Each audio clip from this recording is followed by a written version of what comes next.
Ajit Shah. Justice Ajit Shah was a former judge of the Bombay High Court. In Bombay High Court, he was a very pro-people, pro-justice, pro-equity judge. Then he moved to the Chennai High Court. We all in Bombay were quite disappointed to lose Justice Ajit Shah. And after that, he retired as a Chief Justice of the Delhi High Court.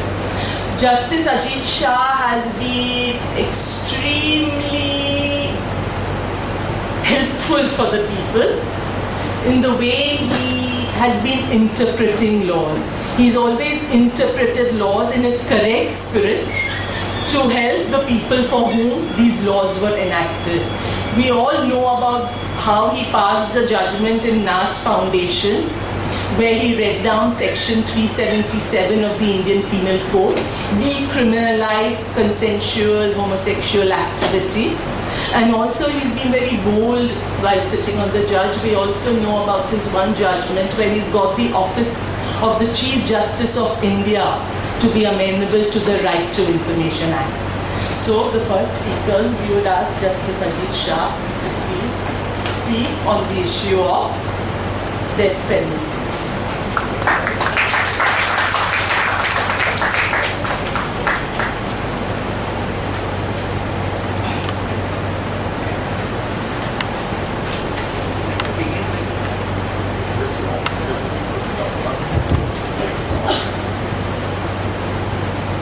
What happened on the night of 16 December, the gang rape of a young woman on that day shook the conscience of India.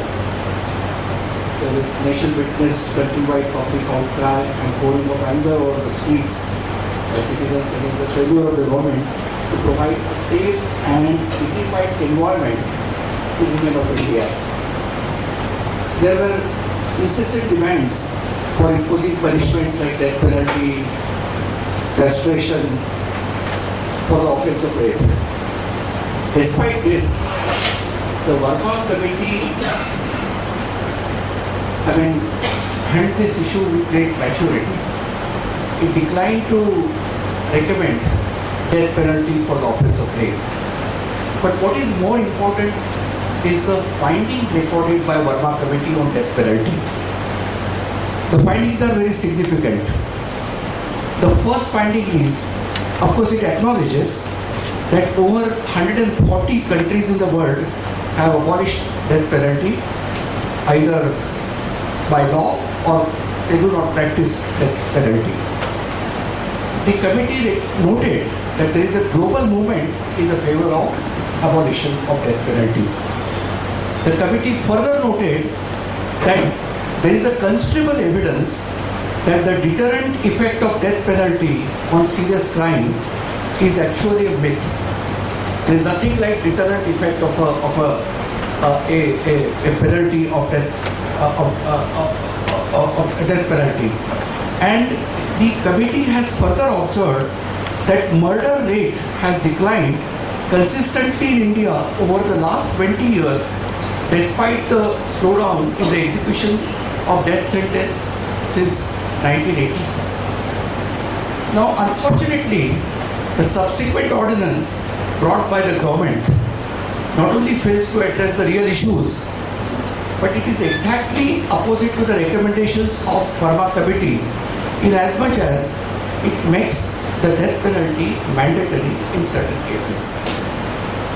Now, just 2 days ago, Mohammad Afzal Guru, one of the accused in terrorist attack on Parliament, was quietly or one can say surreptitiously executed without even observing the basic human rights. If the reports are to be believed, his last wish to meet his family was not accepted. His family was not informed about the rejection of his clemency petition, about the date of execution, and perhaps they were informed, they came to know about it subsequently. So the electronic media had a field day. I was watching TV and I found that those who even attempted to speak in favor of abolition, they were literally heckled by the anchor person and one of them declared all nationalist, secular and progressive people must support this execution of Afzal Guru. I am unable to support the execution of Afzal Guru for two reasons. One is that I am in favor of abolition of death penalty, that's obvious. But the second reason is that I share the belief of many that Afzal Guru was not afforded a proper opportunity in the course of his trial. He was not properly represented before the trial court. And therefore there have been several questions about the verdict given by the Supreme Court in this case. Now coming to this, it's an experience all over the world that every justice system has its own share of irreducible uncertainty and indeterminism, and that I will explain to you a little while later. And I must refer to a judgment of Justice Harry A. Blackmun. He was part of the majority which upheld the constitutionality of death penalty in US. But subsequently, in a case called Collins case, he observed, and I would like to quote his observations. He said that the death penalty experiment has failed. And he further added, from this day forward, I no longer shall tinker with the machinery of death. The inevitability of factual, legal and moral error gives us a system that we know must wrongly kill some defendants. It seems whether a human being should live or die is so inherently subjective, Maruf talked about it, rife with all the life's understandings, experiences, prejudices and passions that inevitably defies the rationality and consistency required by the Constitution. During the time of Constituent Assembly's debates, several members raised serious concern about the arbitrariness of the which is inherent in the death penalty. A member of the Constituent Assembly by name Professor Shivanlal Saxena had been a death row convict himself. He spent 26 months in prison being sentenced for his role in 1942 movement. He explained to the Assembly that during his incarceration, he had seen 37 persons being hanged, amongst whom he pointed out that he had a reason to believe that 7 persons were fully innocent of the crimes they were hanged. Now, Dr. Ambedkar, in that assembly, at the concluding session on the death penalty, his personal opinion, he said that rather than having a provision for conferring apparent power in cases of death sentence, one of the issues was whether there should be a statutory appeal, an appeal right as a matter of right to the Supreme Court in the case of death penalty. So he said that rather than having a provision for conferring appellate power on the apex court, he would much rather support the abolition of death penalty itself, and that would be a proper course to follow to end this controversy.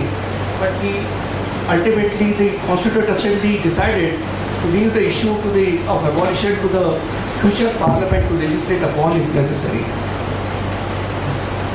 30 years later, the issue of constitutionality of the death penalty was raised before the Supreme Court in Bachchan Singh's case. There were two questions raised before the Supreme Court. One was whether the provision for death penalty is violative of Article 14, 19 and 21. The Supreme Court answered this issue against the petitioner. It said that death penalty is valid, constitutionally valid. The other question was whether the sentencing procedure provided in the Criminal Procedure Code invested the court with untrammeled and unguided discretion and allowed death sentence to be arbitrarily imposed. This was the second argument.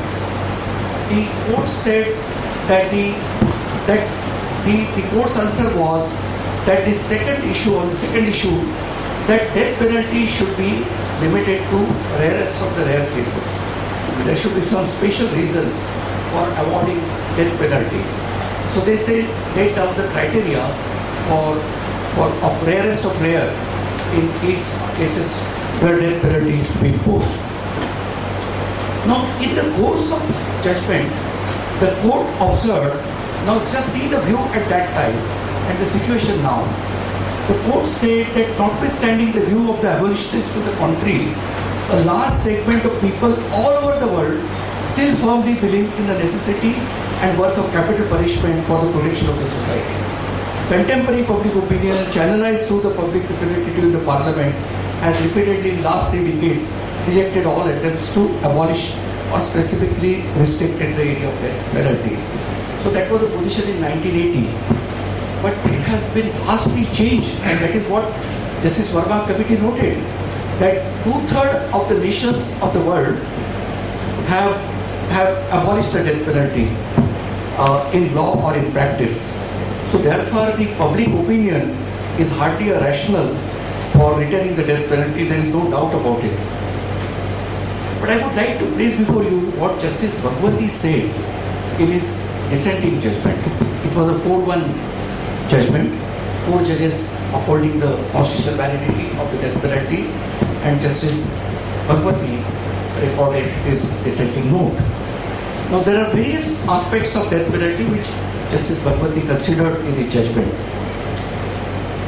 Now on the issue of retribution, theory of retribution, Justice Bhagwati quoted from Arthur Koestler that abolitionists have seldom acknowledged that deep down in their personalities there are times when we want to seek revenge and want to seek an eye for an eye.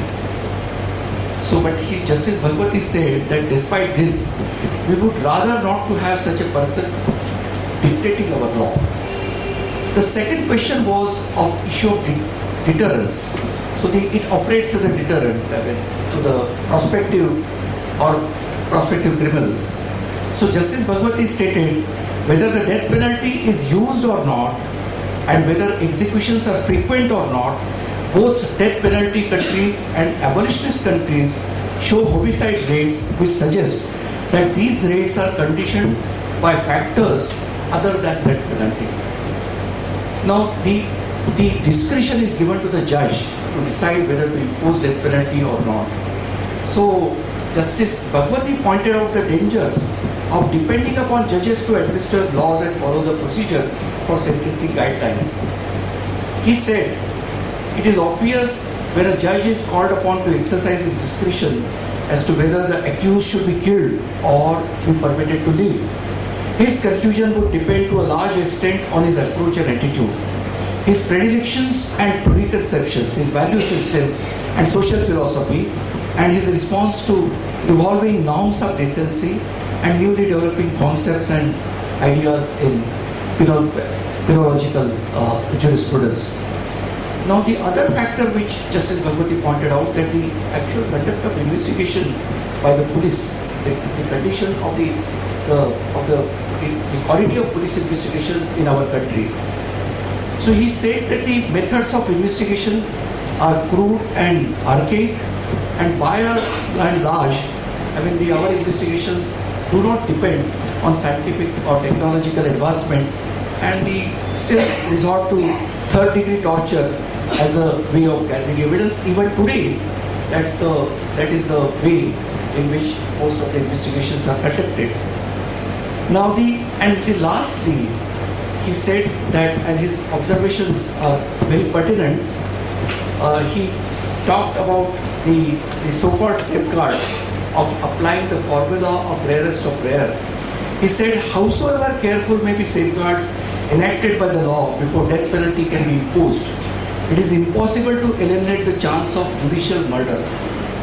The possibility of error in judgment cannot therefore be ruled out on any theoretical considerations. It is indeed a very live possibility, and if it is not all unlikely that so long as death penalty remains a constitutionally valid alternative, the court or the state acting through the instrumentality of the court may have on its own conscience the blood of an innocent. Now, compare this with the judgment of the South African Supreme Constitutional Court, which was delivered in 1995. The issue of death penalty was raised before the constitutionality was raised before the South African Constitutional Court, and many of the provisions of the South African Constitution are similar to our Constitution. Now, they said that this death penalty constitutes cruel, inhuman, or degrading treatment or punishment. That's the first part. But one of the strongest arguments put forward by the judges was the arbitrariness in the process. The President of the Constitutional Court, Justice Chaskalkan, he highlighted the likelihood that indigent defendants represented by inexperienced and poorly paid counsel are more likely to receive death sentence, and that's a reality. You take the statistics and you will find it's a poor, marginalized, who are not properly represented before the court.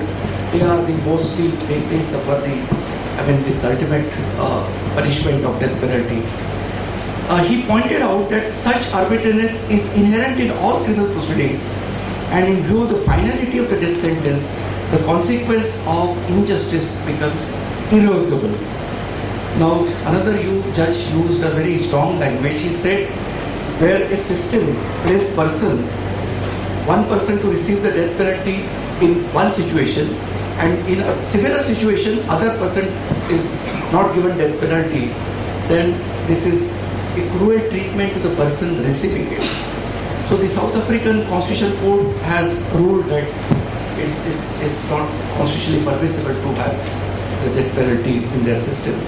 I must tell you, Justice Chandrachud was party to the Bachan Singh judgment. He joined the majority in upholding the death penalty. Now, after his retirement, we must note what he said.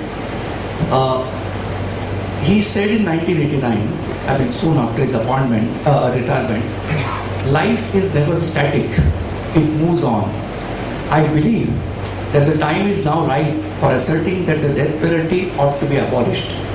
It would not be far from right to say that the death penalty neither deters the criminal who is determined to kill, nor does it act as a fear in the mind of a marginal criminal who is always optimistic that he will not be found, even if he found not be convicted of murder, and if so convicted, will not be sentenced to death. Since the death penalty has served no purpose, neither logic nor experience would justify its continuance on the statute book, the death sentence must be discarded once for all. A retired Chief Justice of India is saying with his experience, a very long experience on the field, that it must be discarded at once. Now, what happened after Bachan Singh is really very startling. Sometime in 90s, the Supreme Court expanded this rarest of rare principle in Machi Singh's case. What they said that where the collective conscience of the community has to be satisfied, and the same logic was used in Afzal Guru's case. They talked about collective conscience of community in several cases, not only Afzal Guru, but several cases before that. Another very interesting formulation was laid down in Machi Singh's case, which was earlier rejected in Bachan Singh. They said that you draw a balance chart, both which are aggravating circumstances on one side and mitigating circumstances on the other, and from that you strike a balance, which is more, sort of a calculation. So whether mitigating circumstances are more, then the accused need not be given death penalty. Now, and then what transpired thereafter, I must tell you that in a recent case in Sangeet, just this case about 2 months back, so 2 judge bench has held that this Machi Singh is clearly contrary to what was decided by a larger bench in Bachan Singh. Now then came the case known as Rauji, that case was decided by two-judge bench. In Bachan Singh, the court said that you must examine the circumstances of the crime as also the circumstances of the accused. That he is young or is poor, lack of education, these are all relevant circumstances to decide. These are mitigating circumstances. In Rauji's case, the bench said, a two-judge bench, which is a smaller bench, the bench said that the circumstances of the criminal are not relevant, and they imposed death penalty on the two accused who were before the court. Now, in a subsequent judgment in case called Barrier, the court found that there are 7 judgments of the Supreme Court which were wrongly given, and more than 15 persons were wrongly sent to gallows. This is the finding of a bench of the Supreme Court, saying that these judgments are per inferior, means the judgments were contrary to a larger bench judgment in Bachan Singh's case. And really, I'm surprised that when the court realized that some cases have been wrongly decided and some accused have been wrongly put to death penalty, they should have really reopened those cases, reheard the cases again, and then decided, after considering their mitigating circumstances, if they should have decided afresh. But anyway, that was not done. It was simply noted that these cases were wrongly decided. Then, this was noticed by and really it was Mr. Yug Chaudhary's initiative that he actually requested some judges. I was there, Mr. Suresh, and we 14 judges wrote a mercy petition on behalf of these 13 prisoners who were executed.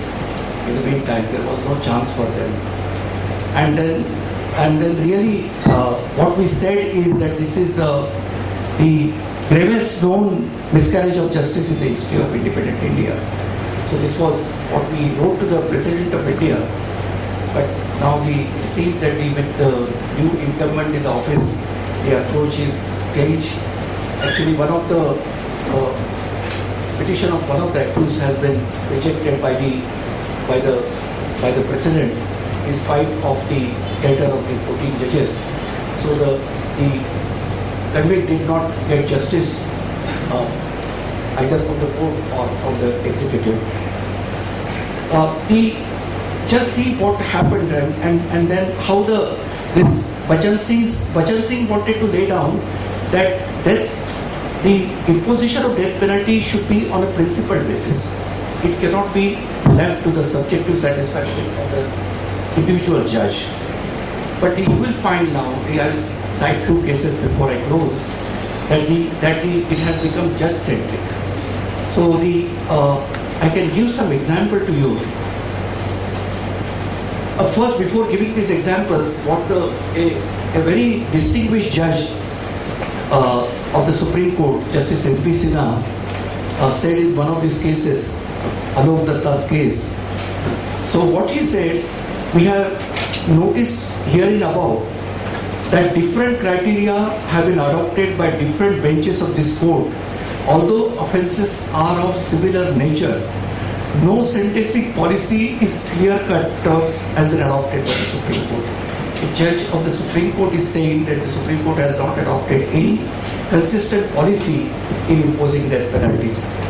Now, we just see that there are some disturbing trends.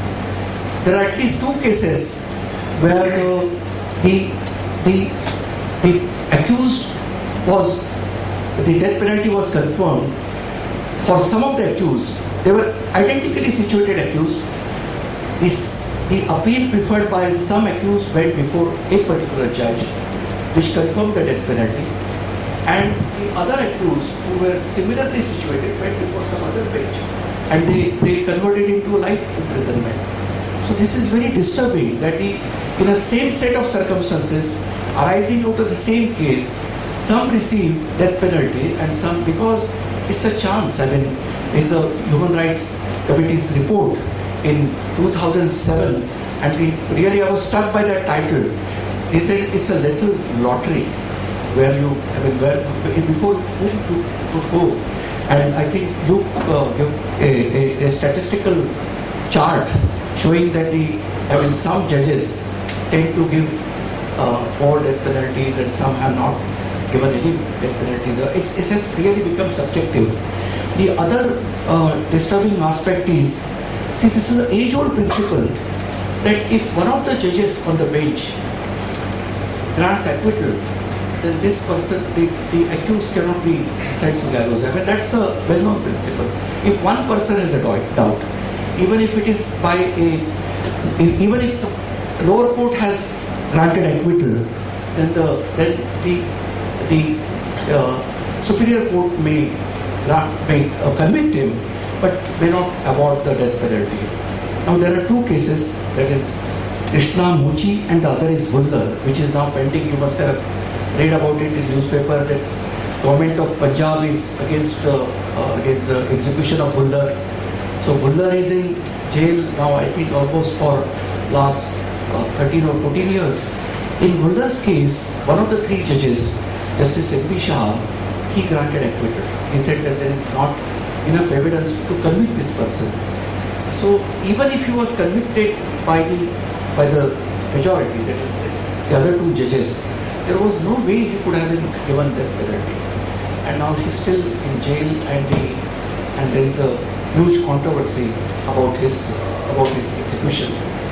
So all these cases, I mean, put beyond any shade of doubt that whether a accused is ultimately sentenced to death or not is completely arbitrary manner, and it relied on several extremely variable and often subjective factors ranging from competence of legal representation to the interest of the state in a particular case, and even sometimes idiosyncrasies of the judges, or even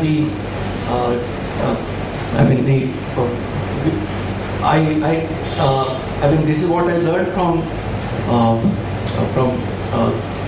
CJI, former CJI, that he was informally invited by the President of India, then President of India, and he asked why a particular judge is giving so many death sentences in so many cases, because it's all this he had to deal with these consecutions. So it's really shocking that you will find that some judges have given a number of death penalties, some have given very few, or they are not awarded death penalty in many cases. So it's all very subjective.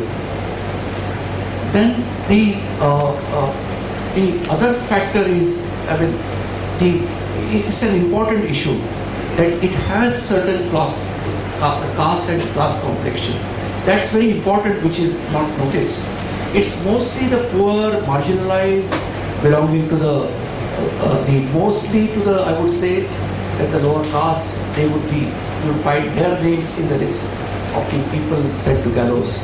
I mean, this is what actually in that Bachan Singh's case, Justice Bhagwati reminded us about our unjustness in our society. He said that death penalty has a certain class complexion or class bias, in as much as it is largely the poor and the downtrodden who are the victims of this extreme penalty. We would hardly find a rich or affluent person going to the gallows. The judge concluded that here can be no doubt that the death penalty is in actual operation is discriminatory, for it strikes against mostly the poor and deprived sections of the society. This circumstances adds to the arbitrary and capricious nature of the death penalty and renders it unconstitutional. But the present trend, if you see after that Cangre and the sort of a popular uprising, I find that again there is a trend amongst the judges which is towards awarding death penalty. Very recently, in a kidnapping and murder case, accused was given death penalty on the ground that the child was kidnapped. He was the only male child and is the only male successor to the parents. So this was a ground given. How this would, I really is defies logic that how this could be, it make the case rarest of the rare. I tried to trace this, where from this judgment came. So then I found that in Joshi Abdulkar case, while dealing with, there were several murders committed by a gang of 4 persons. This was a sensational case in 80s, and in one of the families, I think he was the only child and he was kidnapped. And by giving the reasons, there were several reasons given by this reason was also given. So now, and then the one judgment which I read, I read the report about the judgment which was delivered recently. The judges said that it should not be just-centric. The decision to award the penalty or not to award, it should not be just-centric. It should be based on the wish of the society, that's again a very strange approach. That who is going to decide what the society feels about the crime is again the judge concerned. I'm sure that they are not going to take a popular vote on the issue whether death penalty is to be awarded or not. So even with this recent judgment, the position is far from clear. So it's my personal view that there is a larger debate needed on this issue. And perhaps the Supreme Court should really consider a reference to the larger bench. And till then, till the issues are settled, there should be a moratorium on the death penalty till either the apex court gives a authoritative opinion or the legislative parliament takes a view on this. Thank you very much.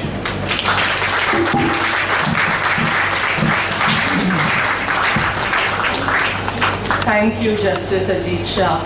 So Justice Ajit Shah, by Indian precedent, South African law has shown us how it is arbitrary, how it is subjective, and how the time has now come to abolish death sentence in our country. But the most frightening thing is that he's spoken about rarest of rare in 1980. We thought after rarest of rare, now we would be moving towards abolition. But it's quite horrific when we open our televisions, when we read our newspaper, because the clamor is for increasing the number of offences where death is a punishment. So we really have to relook at what we are saying and what we are asking for, especially by looking at what the earlier precedent is and what practice shows, and also that 2/3 of the countries have abolished death penalty. So where are we going?